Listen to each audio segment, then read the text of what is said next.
Namaste.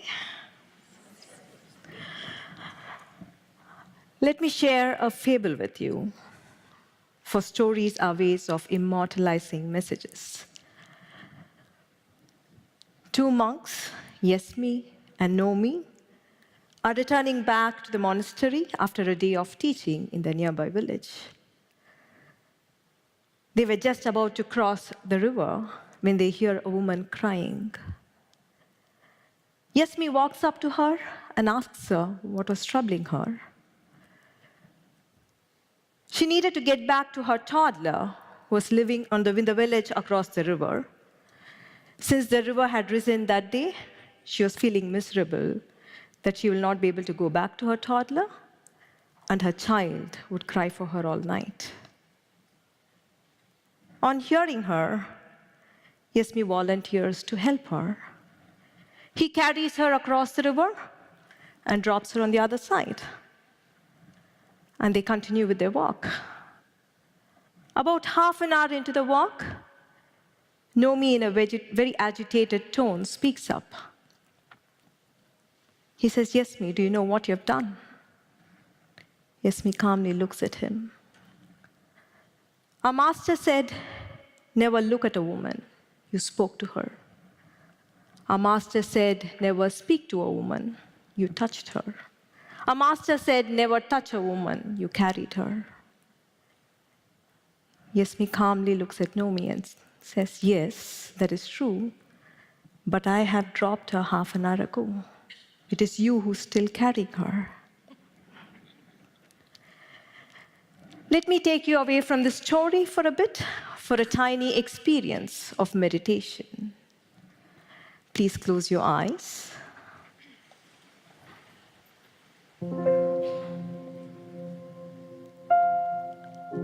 I still see a few sneaking a peek. It is safe to close your eyes. Inhale and exhale deep and slow. With every exhale, raise the edges of your lips into a gentle smile. Inhale. Exhale. Inhale. Exhale. Inhale. Exhale. Broaden your smile.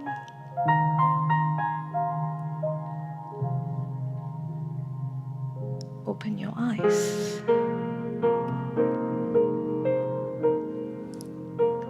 Do you recognize that with a little attention to your breath and a smile to your face, you're more calm and more present?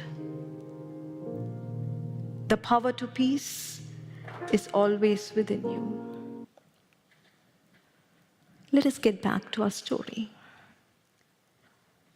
Yesmi and Nomi represent two states of being. Fundamentally, every one of us live only in two states. One is a stressful state. The other is a no-stress state. We call this no-stress state a beautiful state, for that is how life feels when you live free of stress. Generally, stress refers to tension, but anger, fear, hurt, loneliness, frustration are all stressful states, aren't they? Beautiful state is a state of connection, joy, love, compassion, vitality, and passion. If you're not in a beautiful state, your default state is stress. If you look at the entirety of human life, behind war or peace, cooperation or corrosive politics, love or separation, persistence or failure, finally, happy children or a generation that is troubled. Behind all this is the driving force of these two states,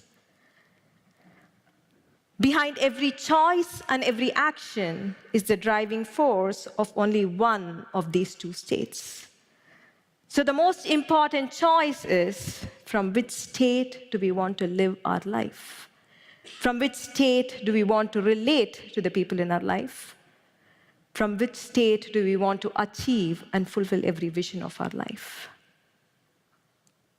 Sadly, our education, entire system of a society, our parents, our religion do not bring sufficient attention to our inner state.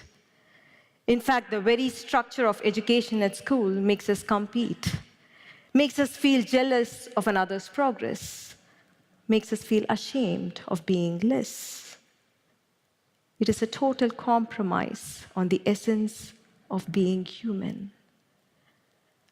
Let us get back to our story again. Yes me represents the beautiful state, and no me represents the stressful state. No me has created a problem in his mind and is paralyzed with it. Yes me solves the problem of a fellow human being and continues with this peaceful walk. No me is agitated before the event, during the event, and after the event. And his thinking becomes incredibly stupid and complicated because of his inner agitation. Yes me, while in action, is fully present, and once the action is complete, his departure from the situation too is total. In a beautiful state, there is no compulsive rumination of the past or anxiety over the future. It is a state where you experience inner simplicity and the brilliance of an uncluttered mind. It is a state where you are connected to the present. No me is lost. In a stressful state, you are lost. You're disconnected from the others. You might be amidst people, but yet feel lonely. Yes me is different. He's connected to the lady's plight. He helps her. He understands no me's distress and tries to help him out with a wise remark. In a beautiful state, you're powerful enough to help yourself and help others around you. You're outright intelligent, and your actions are decisive and powerful. Let us observe Nomi a little longer. Anger and confusion have mounted over his ideals of duty and virtue. In my observation, when a stressful state mounts over your ideals, however lofty they are, whether they are of patriotism, unconditional love, duty, or honesty, we become insensitive and indifferent. We hurt the very cause we served, and we hurt the very people we love. Yes, me helped, not because he would be barred entry into heaven, definitely not. Nor did he help, not because he would feel guilty if he hadn't helped. He helped because he was able to feel the lady's pain. He was able to feel her suffering. Actions in a beautiful state arise from a place of connection, not from an ideal. There have been times when we have been yes me, there have been times when we have been no me. We have lived in stress and disconnection and caused greater confusion in our own lives and lives of people around us. We have lived in a beautiful state of connection and contributed to the well-being of ourselves and people around us.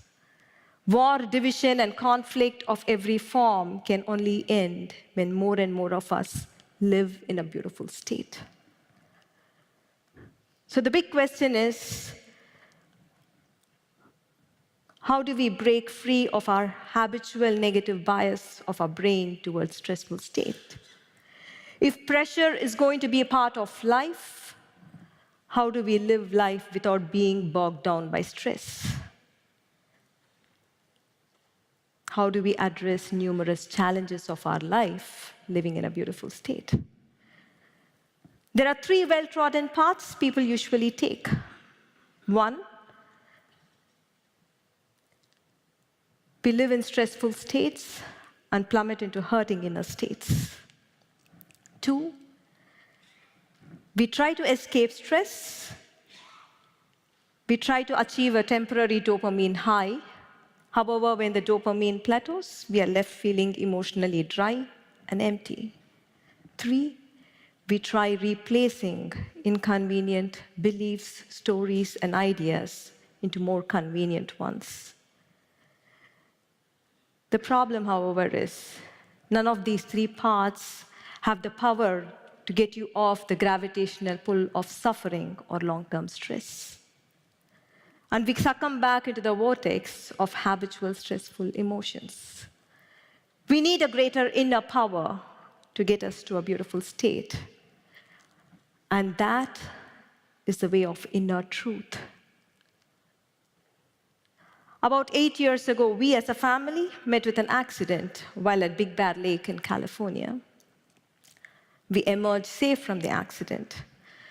But while in the waters, Krishnaji, my husband, co-founder of One World Academy, realized the root cause of all human suffering. He saw what kept suffering alive for days, months, and years after a stressful event was over in anyone's life. Past and present circumstances, other people and their behavior can trigger stress in us, but they do not keep us chained in our unhappiness. While in the waters, he saw the true reason for humanity's suffering. He saw all emotional suffering arising from obsessive, self-centric thinking. It is a total preoccupation with oneself. It is a total incessant preoccupation with oneself. And it is this preoccupation that separates you from the other. It is this preoccupation that is responsible for war, conflict, and division of every kind that we see in the world today. This truth can be inconvenient for us. But if we can observe our emotional suffering in the light of this insight, then this truth can liberate us. This truth can set us free. In suffering, in unhappiness, in stressful states, you're preoccupied with yourself. We are preoccupied with injustice done to us. We are preoccupied with pleasure that was denied us. We are preoccupied with opportunities that did not come our way. We are preoccupied with love that was withheld from us. It is a total preoccupation with oneself. And in this state, we are not concerned with finding solutions to the problem at hand. For the entire thinking is only me, me, me, me, and me. That is all we think in unhappiness. Let us observe know me in the light of this insight. Throughout the story, he's preoccupied. He's preoccupied with his rightness. He's preoccupied with his guilt at having allowed a wrong to happen. He's not concerned about the situation, nor is he concerned about the lady and her son, nor his friend. He's constantly justifying within himself that he was right in ignoring the suffering woman, and that he was great in following the rules. Realizing that all lingering in suffering is a total preoccupation with oneself, it is an obsessive, self-centric thinking, is the most powerful antidote for any form of suffering that could have gripped you.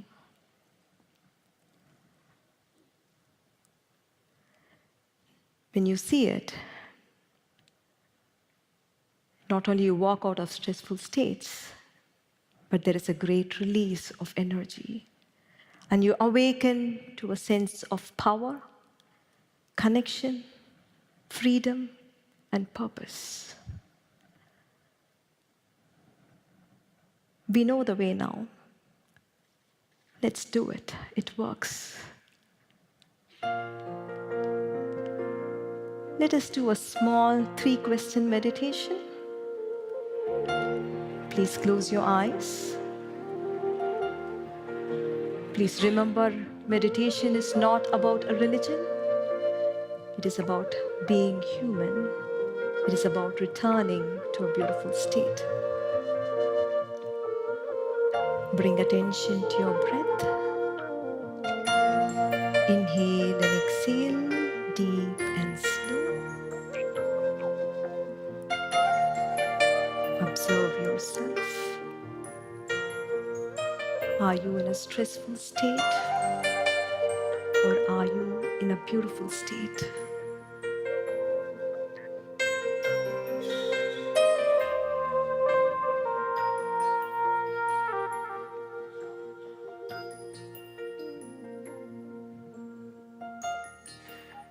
Observe yourself. Are you engaged with your past, or are you engaged with your future? Or are you in the present?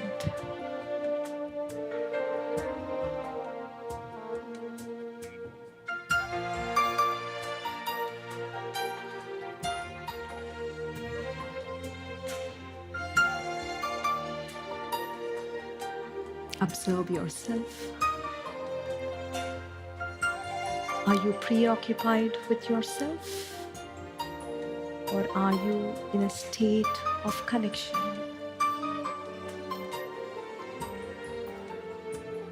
Just observe. Do not try to change anything.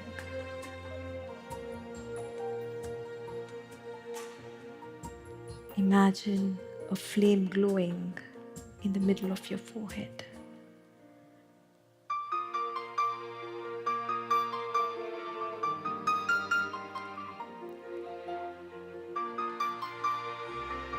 Bring a gentle smile to your face. Open your eyes. Look into the eyes of the person sitting next to you. Wish from the bottom of your heart that the other person lives in a beautiful state. And if you're comfortable, you may hug the other.